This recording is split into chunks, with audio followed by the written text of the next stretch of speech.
James Kind. Of course I remember him. It was a Friday. I know because I remember walking home anxious that it was the last day I'd have before he showed up.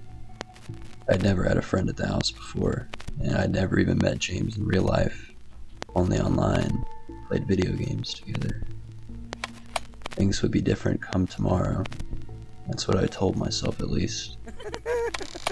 When I stepped inside, I heard laughter from the kitchen. An extra voice, familiar, out of place. And there he was, laughing it up with my parents around the island. He was early. Mom explained that he took the day off school to surprise me as he reached his hand out. I took it. His grasp was firm, but wet, and I looked down to a blood-covered hand. A joke, and Mom and Dad were in on it. James mentioned how his father had been a butcher before he passed when Dad pointed out his skills helping with dinner. James told me he had a surprise for me later. The words registered only as an echo. At dinner, that distance persisted.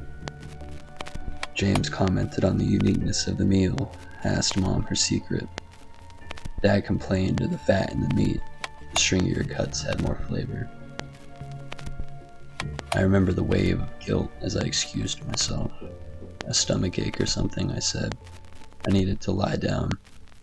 I left him at the table with them. Later that night, once the house had settled, I slipped out of my room. I had to look, to observe, without an audience for just a moment. James was sitting on the guest bed, his back turned to me, fumbling with something in his lap. I couldn't make it out. Surprise, perhaps. I had to resist the welling in my throat as the hand fell on my shoulder. My father. I remember how proud he looked as he offered me the knife. No words were exchanged. The mom's eyes told me how happy she was to see me taking part in the family tradition. My first contribution to the hunt, if you will. It was the only time I'd ever hesitated. The surprise on his face. Something I've grown to appreciate.